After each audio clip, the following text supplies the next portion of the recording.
Bun venit în Elveția!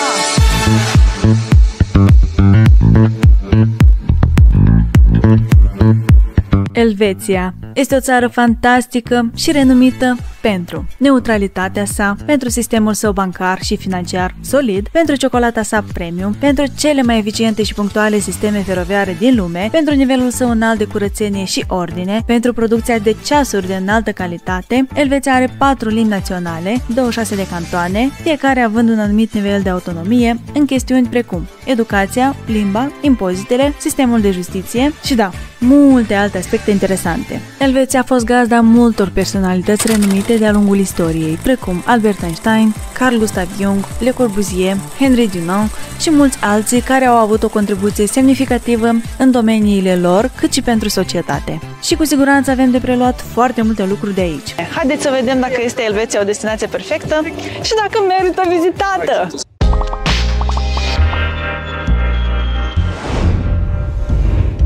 Orășelul pe care l-am vizitat și cu care aș vrea să încep acest episod este St. Gallen. Orașul a fost fondat în secolul al VII-lea și a devenit cunoscut pentru mănăstirea benedictină Stiftsbibliothek, care găzduiește manuscrise medievale importante. Orașul are o bogată viață culturală și găzduiește numeroase muzee, teatre și evenimente culturale. Cantonul St. Gallen este unul dintre cele 26 de cantoane ale Elveției și este situat în partea estică a țării. Centrul istoric al orașului este bine păstrat și include clădiri istorice, piețe frumoase și catedrala St. Gallen. Iar acum vreau să intrăm aici în catedrala aceasta să vă arăt ce frumusețe se ascunde. Construcția catedralei a început în secolul al VII-lea, în jurul anului 719, sub patrocinul abatelui Otmar și sub conducerea arhitectului afro-irlandez John Scotus Ereugena. Catedrala a fost inițial o biserică în stil roman, dar a fost reconstruită și extinsă de-a lungul secolelor, astfel încât astăzi prezintă influențe arhitecturale variate, inclusiv stil romanic, gotic și baroc. Deci cred că asta este cea mai frumoasă catedrală pe care am vizitat-o eu vreodată. Mie-mi place. Aș mai sta aici un pic. Și chiar vis-a-vis putem întâlni celebra bibliotecă Stiftsbibliothek, care este cea mai mare bibliotecă monastică din Europa. Această bibliotecă este declarată Patrimoniu Mondial UNESCO. Pe lângă faptul că în această bibliotecă poți explora interiorul acesteia, aici te vei simți destul de confortabil, pentru că biblioteca îți va pune la dispoziție inclusiv papuci de cameră.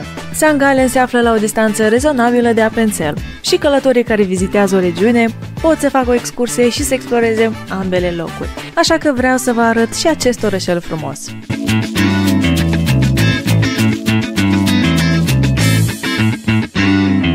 Appenzell-Innerrhoden are o populație de aproximativ 16.500 de locuitori și este cunoscut pentru practicarea unui sistem unic de democrație directă, inclusiv adunările publice la care toți cetățenii cu drept de vot se adună pentru a vota asupra problemelor locale. Iar aceste adunări se țin chiar în acest loc și arată cam așa. Deci, practic, în Appenzell viitorul este decis de locuitori, unde aceștia votează ridicând mâna, iar deciziile sunt luate în funcție de majoritatea voturilor exprimate. Acest canton este unul dintre cele mai mici și mai puțin populate din Elveția și este renumit pentru tradițiile și obiceiurile sale, cum ar fi procesiunile de sărbători și costumele tradiționale. Și dacă toți suntem pe aici, cum să nu-i facem și o vizită țării vecine, Liechtenstein?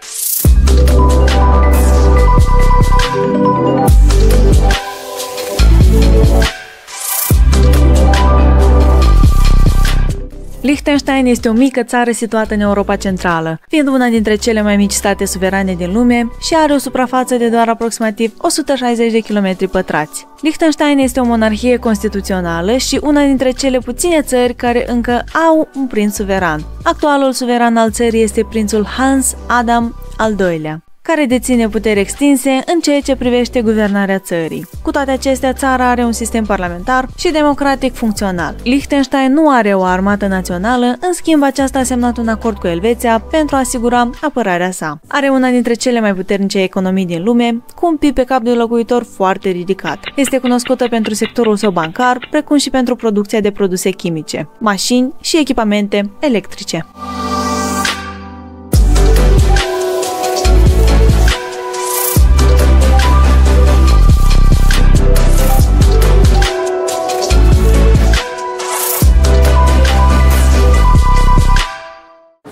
Deci nu-mi imaginez unde am ajuns.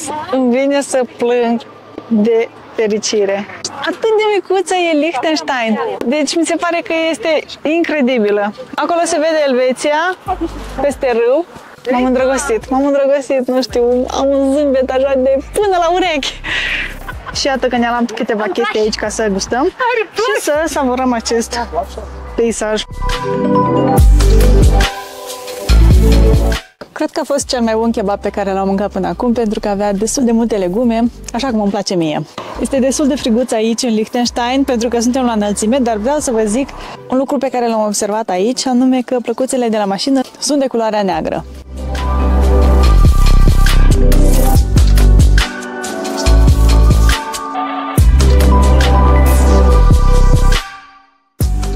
Și iată că am ajuns în orașul Malbun. Este un orășel atât de micuț și atât de frumos, dar și friguros, pentru că aici sunt 11 grade Celsius acum. Orășelul acesta este mai mult o zonă turistică, un orășel turistic de fapt, unde lumea poate veni aici să se dea cu schiurile, să se cazeze în aceste hoteluri și să se odihnească. Și iată că aici avem o hartă, iar noi ne aflăm exact aici.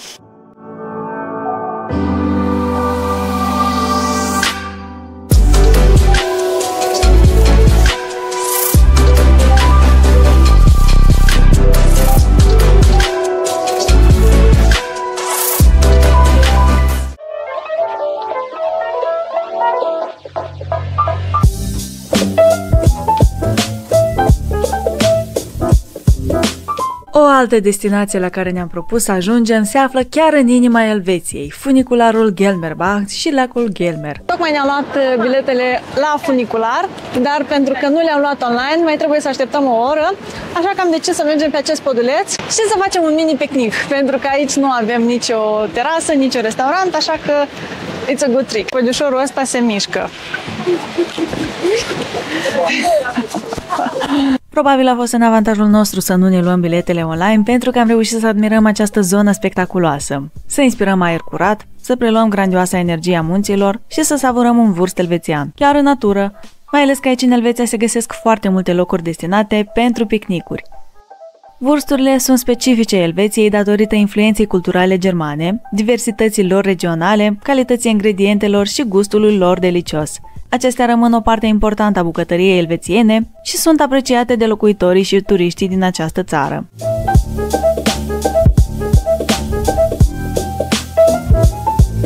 Apropo, tot aici în Elveția, pe lângă faptul că WC-urile publice sunt foarte curate, mai sunt și bio.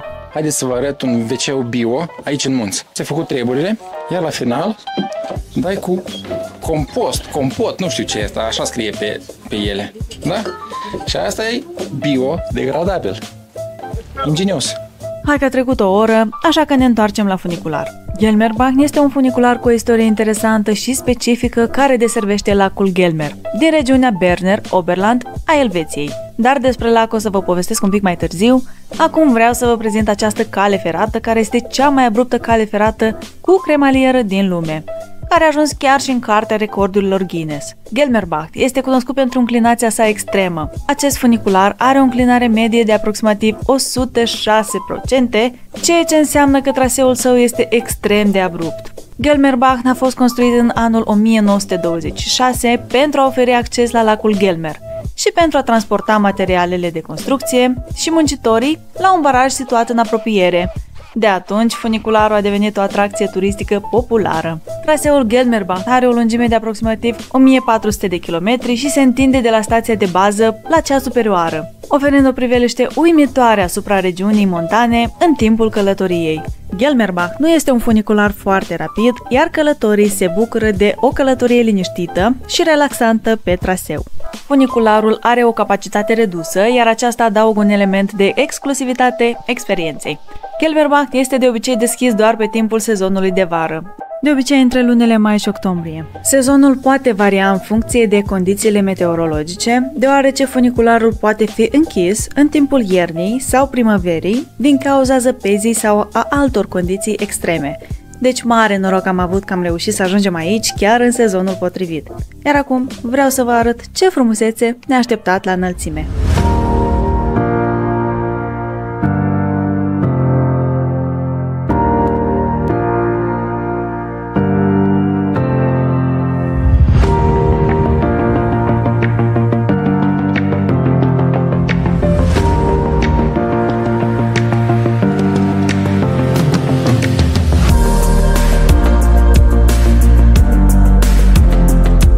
Lacul Gelmer se află în apropierea satului Handeg, în cantonul Berna din Elveția.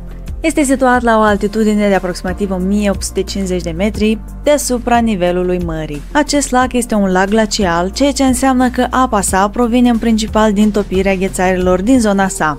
Aceasta conferă apei o culoare albastru-verzuie spectaculoasă, care este unul dintre semnele distinctive ale lacului. Dacă vă uitați în jur, veți vedea culorile incredibile ale apei, care variază de la verde turcoaz până la albastru adânc, în funcție de lumina soarelui. Este cu adevărat o priveliște deosebită. Lacul Gelmer este înconjurat de vârfuri muntoase impresionante. Aceasta face parte dintr-o zonă naturală uimitoare, care face parte din Alpii elvețieni. Lacul Gelmer este de asemenea un loc minunat pentru drumeții și activități în aer liber. Puteți face un tur de barcă pe lac, pescui, plimbări pe trasee montane sau, pur și simplu, să vă relaxați pe malul apei.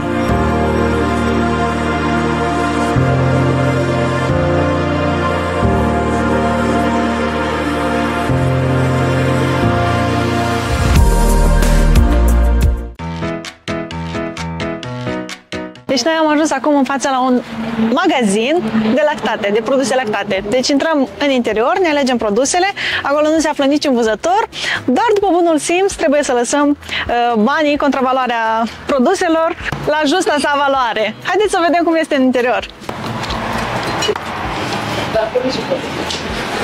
Miroase a lapte, a ouă.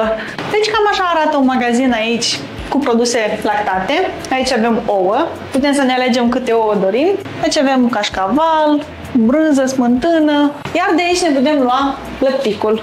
Vă dați seama cât de multă încredere este aici în oamenii din Elveția. Deci tu îți iei de sine stătător produsul sau mai multe produse și cineva are încredere că va găsi bănuțul tău aici. Aici sunt menționate prețurile pentru iaurt, unt și prețul pe litru al laptelui. Iar aici putem vedea prețul ouălor. 10 ouă costă 6 franci. Și am luat aceste 10 ouă, iar aici vom lăsa bănuții în pușculiță.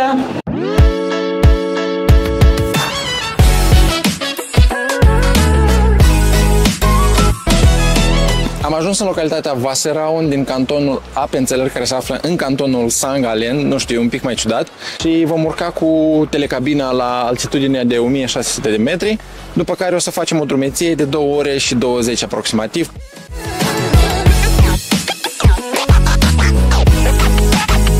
Noi tocmai ne-am luat bilete. Pentru o urcare am achitat 22 de franci de persoană, iar pentru urcare și coborâre prețul este de 34 de franci.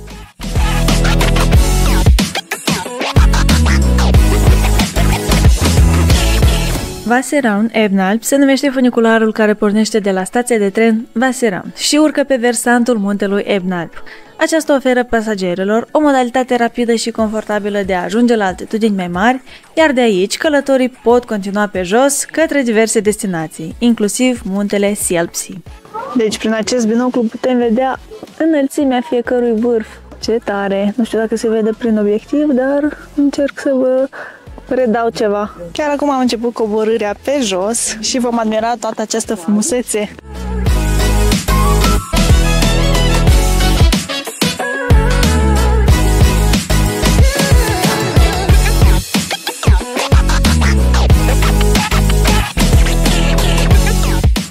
Aici este chiar ușa unui beci. Se pot vedea sticlele de vin, de fapt butoaiele. Și sticle și butoaie.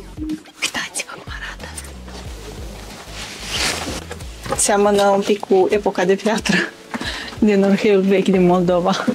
Dacă vă întrebați de ce aici este un beci, este pentru că acolo se află un restaurant unde poți lua cina și prânzul și savura priveliștea de afară. Iar ăsta este beciul lor și aici își țin băuturile.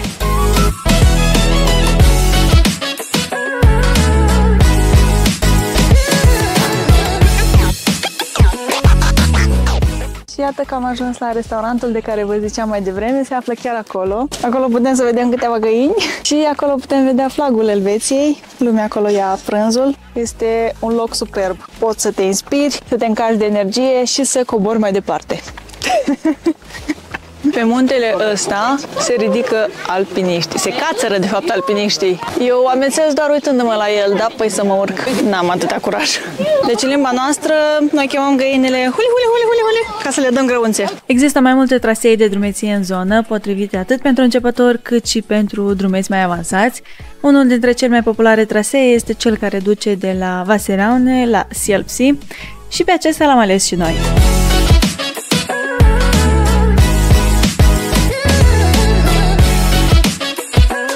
Drumeția noastră a luat sfârșit aici și cum să nu savurăm acest peisaj cu o mică masă, chiar aici la restaurant.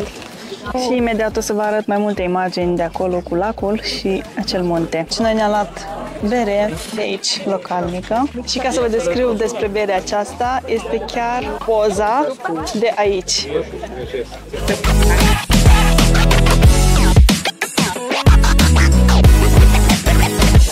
Deci pentru 4 persoane noi am avut de plătit 148 și 50 de franci, dar noi am preferat să plătim în euro și vedeți și voi aici diferența, este 154 și 70. Puteți să plătiți în euro, în schimb restul de plată vi se dă în franci.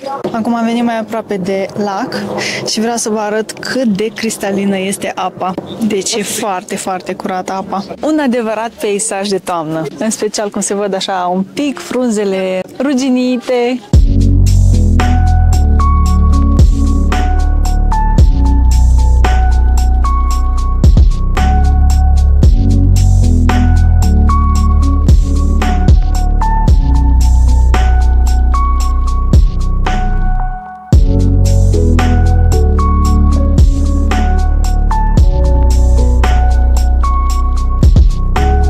Lacul Sielpsi oferă peisaje deosebite, cu munți impunători, păduri și un lac limpede, care creează un cadru natural. Vedeți și voi cât de impresionant e. Peisajele sunt cu adevărat spectaculoase. Este o destinație ideală pentru drumeții și iubitorii de natură, iar lacul Sielpsi cu apă cristalină este exact ca vișina de pe tort, pentru că completează foarte armonios tot acest tablou. Iar după drumeție sănătoasă și un prânz copios, acest loc ne oferă oportunitatea să beneficiem anume de acel moment perfect pentru a face o scurtă plimbare în jurul lacului sau a sta pe mal pentru a admira peisajul și a ne relaxa.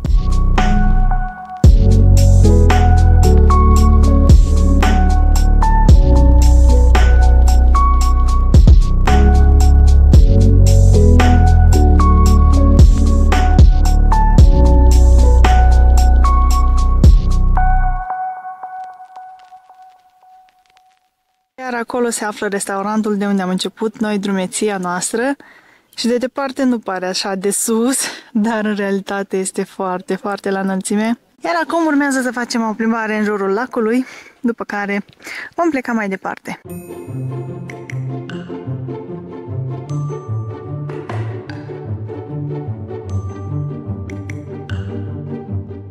Uitați-vă cât de fericite sunt băcuțele astea!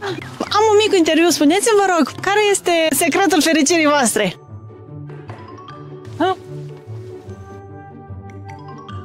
Am înțeles, vă mulțumesc pentru interviu. Asta era cheia. Eu am venit în Elveția și nu înțeleg de ce băcuțele nu sunt de culoarea mov.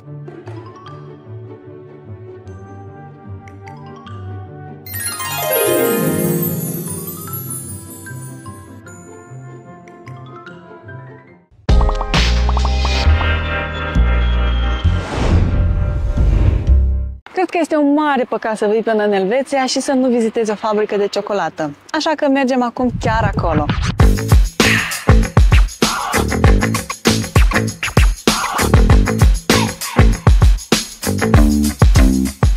Fabrica de ciocolată Munz și Meiner se află în top 15 cele mai bune mărci elvețiene de ciocolată. Este o destinație de top pentru iubitorii de ciocolată și pentru pasionații de aventură culinară. Această fabrică a fericirii este situată în pitorescul oraș Maestrani, în mijlocul frumuseții naturii elvețiene.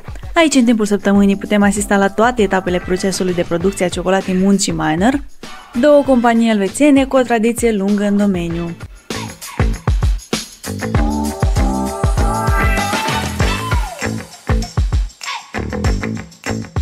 avem un set de clopote. Oamenii dau drumul de sus la monede de la etaj. Când cad, se aude o melodie. Iar toate monedele care nimeresc acolo sunt folosite în scopuri caritabile.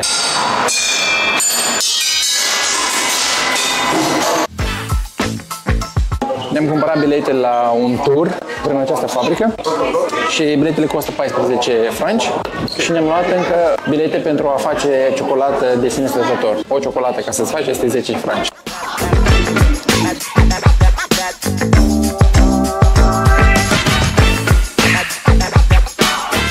Acolo am privit filmulețul despre cum se fabrică ciocolata la această fabrică și acum ușa s-a deschis și am nimerit în acest paradis.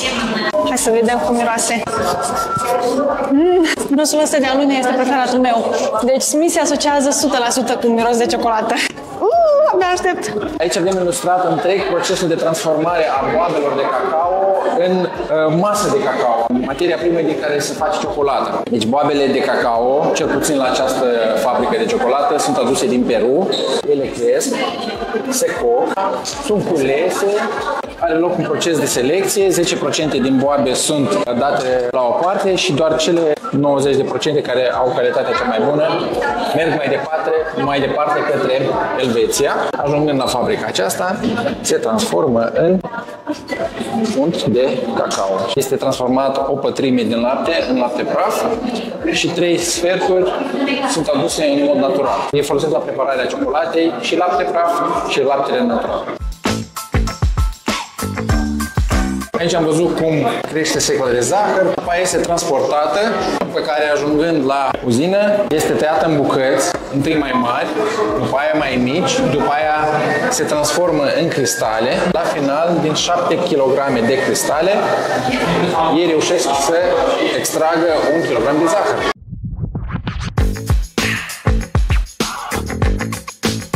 Iar acum haideți să intrăm în laboratorul fericirii inexplicabile.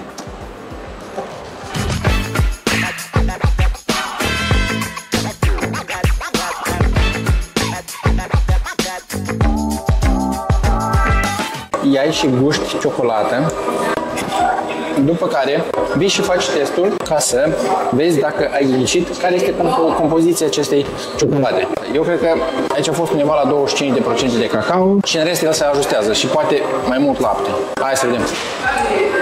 Am ghicit! Am ghicit!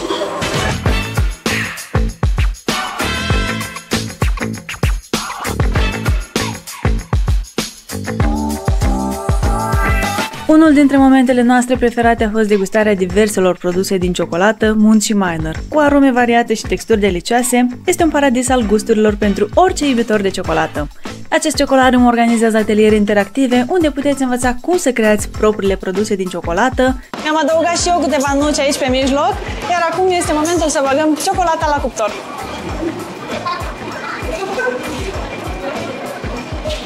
În acest container se răcește ciocolata și se întărește. Și iată că după 6-7 minute arată cam așa. Iar acum este momentul să o ambalăm. Haideți cu mine! Deci avem aici puse la dispoziție câteva ambalaje pe care le putem folosi ca să ne luăm ciocolata cu noi acasă. Aici avem câteva abțipilduri. Ta-dam!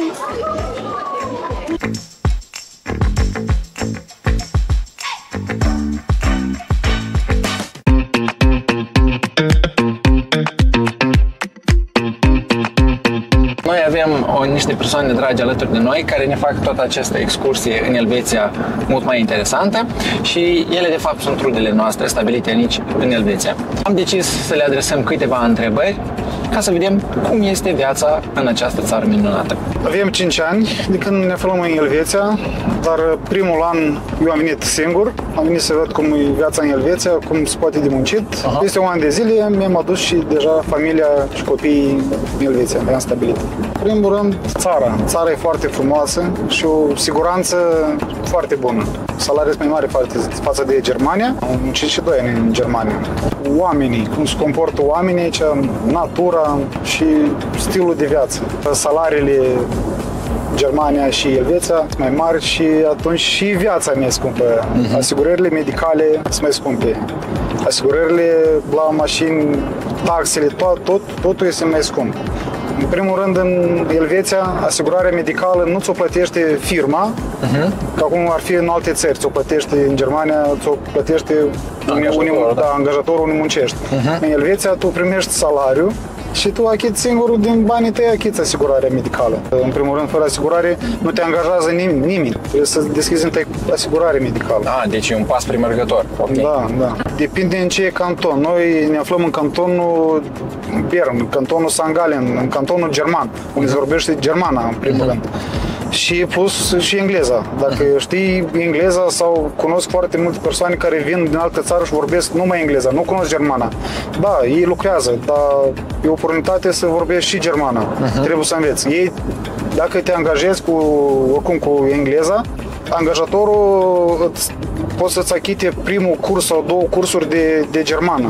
Ca începător să înveți germana. Actele românești, da, cu buletin sau pașaport românesc nu are importanță, numai acte europene. Noi cu pașaport moldovenesc nu poți să munci. Numai doar să vii în vizită. Nu ar fi greu să găsești un job.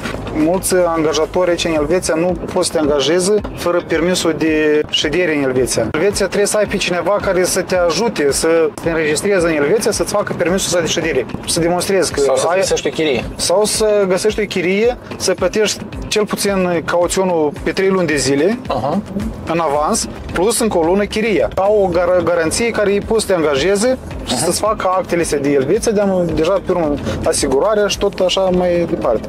Nu are importanță cu ce permis, să deții permis și să permite un an de zile. Timp de un an de zile tu ai timp să schimbi permisul în elvețian. Să dai examen sau dai numai... Faci o preschimbare. Practic. Faci un control la medic, depinde ce ai permis. La ochi verifici deci vederea, cu permis românesc, cum am avut eu. Da. Am făcut un control la medic la ochi, m-am înregistrat la primărie și am trimis permisul prin poștă.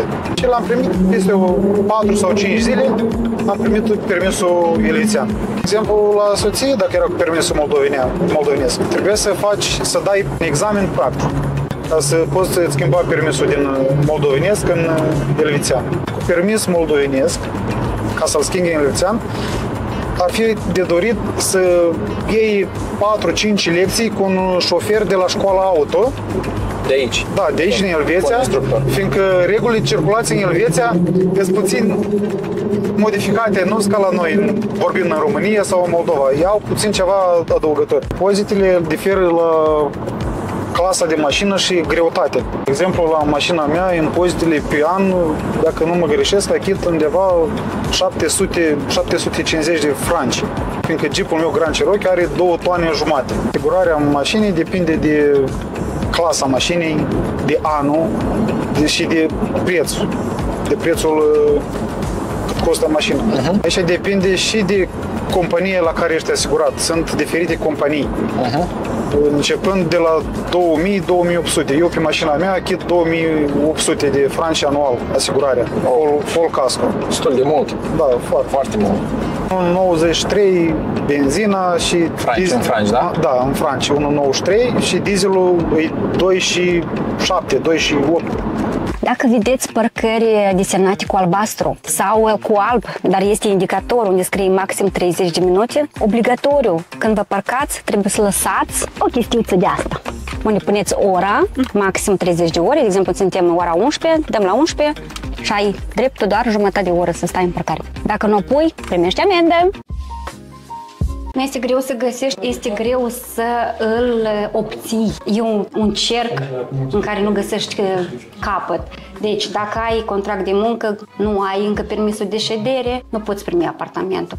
Ai permisul de ședere, dar nu ai contract de muncă 100%, iarăși nu poți primi. Pentru ei e o siguranță în caz că tu muncești, ai salariu stabil, ei văd asta. Și ai cu ce plăti chiria. Desigur. Dacă nu ai, totuși, contractul de muncă sau îl ai, dar încă nu ai salariu 3 luni, atunci ei te obligă să-ți faci un depozit. 3 luni înainte, da. Deci de canton depinde oricum, dar depinde și de locul unde te plasezi. Deci, dacă ești mai aproape de autoban, chiriile sunt mai scumpe. Un pic mai departe sunt mai ieftine și iarăși depinde de bloc, depinde de câte camere îți dorești, depinde de cât de aproape de grădiniță, de școală, de... Sigur, la mobilat aici chiar, nu numai noi, toți când iau în chirie, apartamentele sunt goale. Sunt goale, numai sunt dotate cu bucătăria și la baie cu mașina de spălat și uscător, dacă depinde de bloc, iarăși. Mai vechi, nu au, poate fi o singură mașină de spălat într-un singur bloc. N-am avut așa experiență, însă acum blocurile noi au niște vicei dotate, când dai drumul la apă, nu auzi. Sunt silențioase. Sunt foarte, da. Blocurile vechi, desigur, se audă, iarăși, să vecini din ăia care toți veniți, adică suntem toți din străinătate și suntem care cumva înțelegători. Da, dacă nimerești, cred că cu un elvețian într-un bloc să trăiești, facem după regulile cum spun ei, dar așa nu am avut reclamări. Curs de dresare, trebuie să fie asigurat, trebuie să fie vaccinat, trebuie să fie întotdeauna dus la medic. E o procedură, e foarte complicat. Dacă ai un cățel sau o pisică, un animal de companie, numai decât trebuie să fie înregistrat, nu numai ca animal, să zicem, în Elveția, dar și în contractul de chirie. Trebuie să-și ceri voie de la proprietar, însă și când se face formularul de înregistrare, te întreabă, ai pisică, ai câine? Pentru că ei trebuie să știe, proprietarul nu se ocupă, se fac prin agenții. Proprietarul cred că nu-și bate capul pentru asta. Majoritatea elvețienilor nu trăiesc în casele lor proprii, stau în chirie. Chiar 80% stau în chirie pentru că e foarte scump impozitul la întreținut. De aceea, dacă ești într-o ipotecă, majoritatea și au ipoteci, cât și chirii, impozitele nu se achită. Adică, în sens că ca și în Moldova. Atât timp cât ai imobil, mă tin că în ipotecă nu achiți impozitul ca și a tău propriu. Se face iarăși raportul. Dacă l-ai cumpărat cu un preț, plătești impozit și dacă l-ai vândut și l-ai vândut mai mult, se face diferența. Oricum se plătește impozit, indiferent. Ești impus peste tot să plătești impozit. Cu noi aici nu se selectează în Elveția. Dacă vrei să faci economie, să economisești, atunci poți separe cartonul, sticla, plasticul. În rest, totul împreună, în schimb, plătești, uite așa, un pachet. Fiecare canton are felul lui de pachet. Costă 2 franci o pungă de asta. Și în cantonul în care voi sunteți? Cantonul Sangalene, de culoarea gri. În orice magazin găsești și te folosești. Super! Și în cazul în care pui, de exemplu, un pachet de o culoare diferită la un alt gunoi, ce se întâmplă? Deci nu ți-l ia. Pur și simplu o să stai în tomberonul de gunoi până o să-ți facă o observație sau o să-ți scrie la bloc cine a lăsat gunoiul, vă rog, puneți-l în pungi de obligatorii.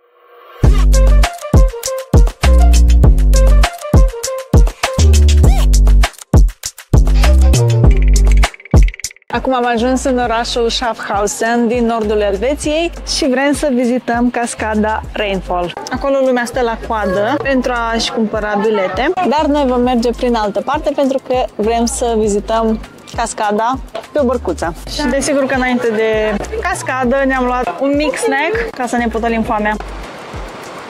Și pentru că trebuie să ajungem în cealaltă parte de râu, a trebuit să ne grăbim un pic. Și iată că am ajuns pe partea aceasta a cascadei. Trebuie să cumpărăm bilete de aici.